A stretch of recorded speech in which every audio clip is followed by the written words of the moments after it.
के बारे में आपको बता दें, शिक्षक भर्ती में बड़ा घोटाला हुआ है। पूर्व गहलोत सरकार के दौरान हुई भर्तियों पर बड़ी कार्रवाई हुई है और रीट के जरिए नियुक्त 121 शिक्षकों पर केस दर्ज किया गया है। धोखाधड़ी, सरकारी चयन प्रक्रिया में गड़बड़ी करने का आरोप है।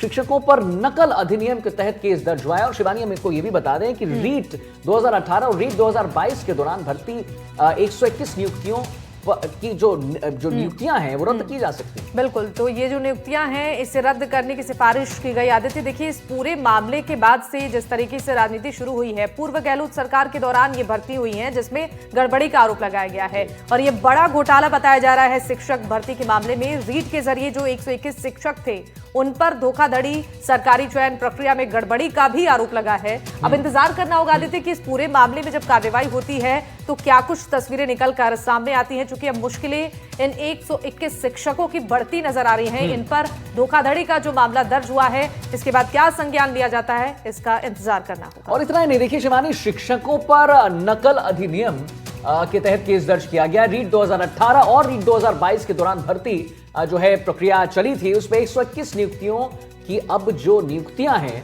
वो रद्द हो सकती हैं। तो रीट में गड़बड़ी हुई है शिवानी, भर्तियों पर सवाल उठ रहे हैं, कटघरे में है पूर्व सरकार। शिक्षक भर्ती घोटाला, एसओजी के एक्शन, दो तस्वीर हम अपने दर्शकों को दिखा रहे हैं जहां पर 121 टीचर्स के खिलाफ केस दर्ज हुआ है और 2018 से 2022 में ये जो परीक्षाएं वो हुई थी कटघरे में। अब बड़ा ये बात जो है, बड़ी बात जो आ रही है शिवानी, वो ये है कि अब कटघरे में कहीं ना कहीं पूर्व सरकार जो है वो आ चुका है। अब उसे जवाब देना होगा। 2018 और 2022 में गड़बड़ियां पाई गई।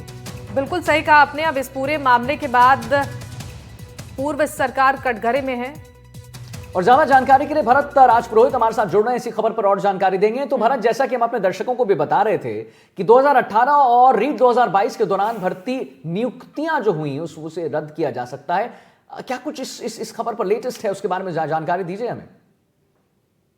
जी बिल्कुल, मैं आपको बताना चाहूंगा कि एसओजी की लगातार जो कार्रवाई है रीट मामले को लेकर जारी है। उस साथ ही साथ देखा जाए तो 2 एफआईआर दर्ज हुई थी, जिसमें पहली एफआईआर में 49 थे और दूसरी एफआईआर में 72 थे। कुल मिला के 121 है, जिसमें जालोर के ही 114 शिक्षक है। हालांकि 4 है वो उदयपुर के हैं और 2 पाली के और एक जयपुर का भी बताया गया है। यानी कि 121 कुल ऐसे शिक्षक है जो रीट मामले में जो दोषी पाए गए और उनके खिलाफ में जो मामला भी दर्ज किया हालांकि हो चुका है और जांच शुरू है। हालांकि प्रारंभिक निर्देशालय के अनुसार जो मामला दर्ज करने के बाद एसओजी की कार्रवाई है वो जारी है। साथ ही साथ बताया गया कि पूरा जो ये मामला था, मैं आपको बताना चाहूंगा कि रीट 2021 में कुल 11 थे, 2016 में 2 थे और 2022 में 43 थे, 2018 में 54 थे और 2022 में 6 और 2018 में 5 थे। कुल मिला के 121 शिक्षक है।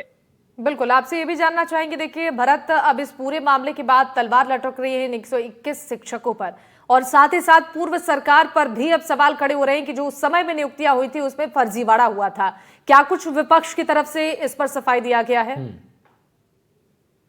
जी, अभी तक ऐसी कोई सफाई विपक्ष की सामने नहीं आई है। हालांकि बिल्कुल जो सवालिया निशान जरूर है कि पूर्ववर्ती सरकार के ऊपर निशानियां साधा जा रहा है और कई हमारे सूत्रों की जानकारी के अनुसार कुछ रिएक्शन भी देखने को मिल रहा है, वो थोड़ी देर में हम बताएंगे। हालांकि ये पिछले लंबे समय से पूर्व में जो आईजी थे एसओजी के, वो यहाँ पर जालोर जिले के दौरे पे थे। उन्होंने भी बताया था कि ऐसे मामले और भी है और ज्यादा से ज्यादा जालोर जिले व छाछोड़ क्षेत्र से बताए गए जो कि ऐसे शिक्षक फर्जी रीट के मामले में हो, ऐसा ही भर्ती हो, वो छाछोड़ क्षेत्र से ज्यादा अक्सर बताए जा रहे हैं। बिल्कुल, आपसे ये भी जानना चाहूंगी किन किन जगहों से शिक्षकों के नाम सामने आए हैं इस मामले में। जो 121 शिक्षक हैं वो किन किन जिलों से हैं?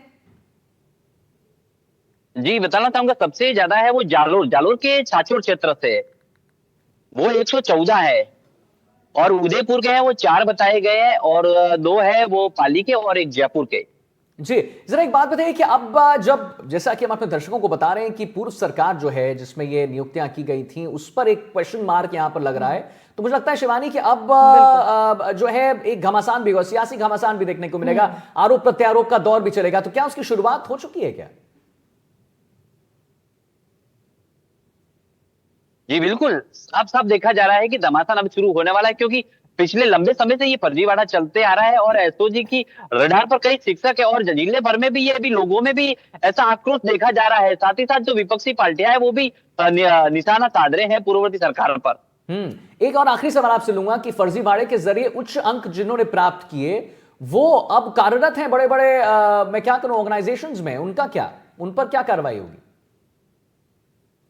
जी, हालांकि कार्रवाई का विषय है वो तो कार्रवाई भी एसओजी व निर्देशालय के अनुसार जारी है और मामला भी दर्ज हो चुका है। लेकिन कई शिक्षक ऐसे हैं जो कि लेवल फर्स्ट के हैं, वो कई लंबे समय से अपने पोस्टिंग पर जारी थे। जी, चलिए ठीक है, बहुत बहुत धन्यवाद करेंगे महत्वपूर्ण जानकारी देने के लिए। और बता दें कि भर्ती घोटाले को लेकर हर दिन नए नए खुलासे हो रहे हैं। जहां एसआई भर्ती को लेकर ताबड़तोड़ कार्रवाई जारी है, वहीं दूसरी ओर गहलोत सरकार के दौरान रीट के जरिए नियुक्त हुए मास्टर्स पर एसओजी की बड़ी कार्रवाई भी हो रही। शिवानी, 121 शिक्षकों के खिलाफ मुकदमा दर्ज किया गया है। बिल्कुल, तो इस खबर पर हमारे सहयोगी ने भी पूरी जानकारी दी है। और अब इस पूरे मामले के बाद से एसओजी ने शुक्रवार देर रात एसआई पेपर लीक से जुड़े मामले में राजस्थान के पूर्व सीएम अशोक गहलोत के personal security officer Rajkumar Yadav और उनके बेटे भरत यादव को गिरफ्तार किया है। राजकुमार यादव और उनके बेटे भरत को 3 दिन के रिमांड पर भेज दिया गया है। पिछले 3 दिनों के दौरे के दौरान हम आपको बताएं एसओजी का ताबड़तोड़ कार्रवाई जो है जारी है। पूर्व गहलोत सरकार को कटघरे में लाकर खड़ा कर दिया गया है। मामले को लेकर पूर्व सीएम अशोक गहलोत ने पोस्ट भी किया, यह भी हम बता दें। उन्होंने लिखा है कि किसी भी व्यक्ति की अपराध में कोई संलिप्तता हो तो कानून अपना काम करे।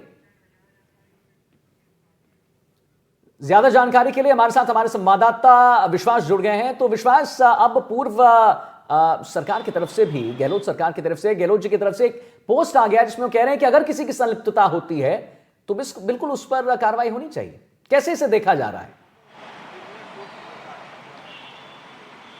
देखिए, राजस्थान में भर्ती प्रक्रियाओं में जो घोटाले हुए, जो फर्जीवाड़े हुए, उसको लेकर लगातार एसओजी कार्रवाई कर रही है। और उसके बाद में अभी एसआई भर्ती परीक्षा मामले में पूर्व मुख्यमंत्री अशोक गहलोत के पीएसओ राजकुमार यादव और उनके बेटे भरत यादव को एसओजी ने गिरफ्तार किया था। इसके बाद पूर्व मुख्यमंत्री अशोक गहलोत ने ट्वीट करके कहा कि किसी दबाव में काम करने की आवश्यकता नहीं है और जो घोटाले हुए हैं, अगर किसी ने फर्जीवाड़ा किया है तो उस पर कार्रवाई की जाए। लेकिन इसके बाद जो पूर्व गहलोत सरकार है वो कटघरे में खड़ी हो गई है और उन पर काफ़ी सवाल जो है वो खड़े हो रहे हैं। और आपको बता दें कि राजस्थान माध्यमिक शिक्षा बोर्ड से की जो भर्तियों से जुड़ा ये मामला है, रीट का लेवल 1 और लेवल 2 की भर्ती का, इसके लिए 2022 में जो उस वक्त के तत्कालीन अध्यक्ष तो थे बोर्ड के, डीपी जालोरी, उनको भी बर्खास्त कर दिया गया था। उसके बाद उन्होंने उस वक्त सवाल खड़े किए थे सरकार पर। उन्होंने कहा था कि बिना राजनीतिक संरक्षण के इस तरह के घोटाले जो हैं, इस तरह के फर्जीवाड़े जो है वो नहीं हो सकते हैं। और इतने बड़े लेवल पे भर्ती में फर्जीवाड़ा और घोटाला हुआ। और जो वर्तमान में भाजपा सरकार है वो इन्हीं नकल के मामलों को लेकर, पेपर लीक के मामलों को लेकर इन्होंने काफ़ी आंदोलन किए थे। और उसके बाद में सरकार में आई थी, तो भाजपा सरकार पर भी ये अहम जिम्मेदारी बन जाती है कि वो इस पर कार्रवाई करे। और लगातार जब से सरकार में भाजपा की सरकार बनी है तो एसओजी लगातार एक्शन ले रही है और कड़ी कार्रवाई कर रही है। और आपको बता दें कि जानकारी के मुताबिक 297 संदिग्ध और इसमें जो शिक्षा विभाग की भर्ती है इसमें शामिल है और इनके खिलाफ भी जल्दी कोई कार्रवाई हो सकती है, जल्दी इन पर भी एसओजी एक्शन ले सकती है। और राजस्थान की जो कार्मिक जानना चाहूंगी, फिलहाल जो मामला दर्ज हुआ है 121 शिक्षकों के खिलाफ, अब इस पूरे मामले के बाद से किस तरीके से इस कार्रवाई में आगे एक्शन लिया जा सकता है? क्या कुछ प्रक्रिया हो सकती है? देखिए, एसओजी ने नामजद एफआईआर दर्ज की है 121 शिक्षकों के खिलाफ और उनकी जो पूरी रिपोर्ट है वो शिक्षा विभाग को भेज दी गई है। और शिक्षा विभाग इसमें जल्द ही फैसला लेकर, हो सकता है कि उनकी जो भर्ती है उसे रद्द भी कर दे। उसके लिए सरकार फैसला लेगी और सरकार इस पर तुरंत नज़र बनाए हुए है। और फिलहाल अभी उन पर एफआईआर हुई है और एफआईआर के बाद में उनकी गिरफ्तारी हो सकती है और उनसे पूछताछ जारी है और एसओजी इस पर एक्शन ले रही है। और ये भी सामने आया है कि जो 297 में इसके अलावा और संदिग्ध जो लोग हैं जिन्होंने फर्जीवाड़ा किया, उन पर फर्जी दस्तावेज, फर्जी डिग्रियां और प्रमाण पत्र के आरोप हैं, उन पर भी कार्रवाई की जाएगी। चलिए ठीक है, बहुत बहुत धन्यवाद करेंगे आपका महत्वपूर्ण जानकारी देने के लिए। और अब